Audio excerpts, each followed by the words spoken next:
The Bush administration's open borders policy and its decision to ignore the enforcement of this country's immigration laws is part of a broader agenda. President Bush signed a formal agreement that will end the United States as we know it, and he took the step without approval from either the U.S. Congress or the people of the United States. Bill Tucker reports.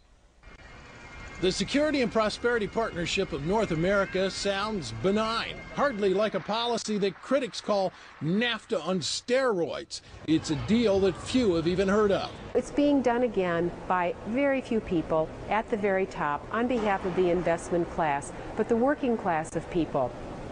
Political officials across our country, from communities, from cities and so forth, they don't know anything about this. Yet it was agreed to by Mexico's President Fox, Canada's Prime Minister Martin, and President Bush in 2005.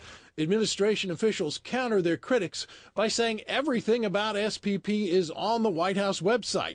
And they say the partnership is not a treaty, but more of an outline of priorities between the United States, Mexico, and Canada. Still, some wonder why there haven't been public discussions about the goals being pursued. This SPP includes, for instance, a committee that is sitting down to harmonize our meat inspection and food safety. So how far away from a trade agreement can your dining room table and what you feed your kids be? Other parts of the agreement mention border security as an issue, which include all of North America.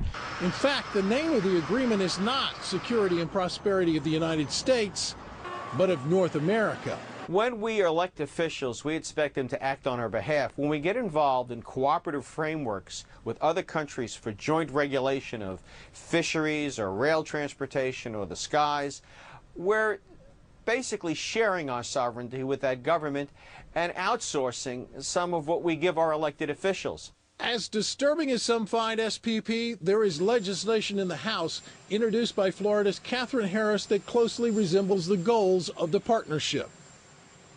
Included in that bill is a section which calls for the securing of Mexico's southern border by the United States and Canada. Lou, that's not the border with the United States, that's the border they share with Belize and Guatemala. The idea that the White House would respond that this is on their website, this involves intricate workings amongst the Commerce Department of this country and Canada and Mexico's, of course.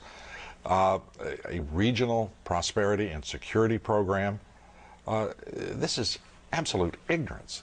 And the fact that we reported this, we should point out, when it was signed. But as we watch this thing progress, these working groups are continuing, they're intensifying. What in the world are these people thinking about? Well, they say, look, these are a declaration and an outline of our priorities. And when I called them today, Lou, they said I was the first phone call they had received literally since the deal was first signed. So people are not paying attention, and they're letting them, in fact, get away with this. You know, I was asked the other day about whether or not I really thought the American people had the stomach to stand up and stop this nonsense, this direction from a group of elites in absolute contravention of our law, of our Constitution, every national value. And I hope, I pray that I'm right when I said yes. But this is beyond belief. Bill Tucker, thank you very much. It brings us to the subject of our poll tonight. Do you think maybe somebody should take a vote if we're going to merge the United States with Canada and Mexico? Maybe, you know, people like you and me vote. Yes or no? Please cast your vote at LouDobbs.com. We'll have the results here later in the broadcast. Coming up, a measure to raise wages for the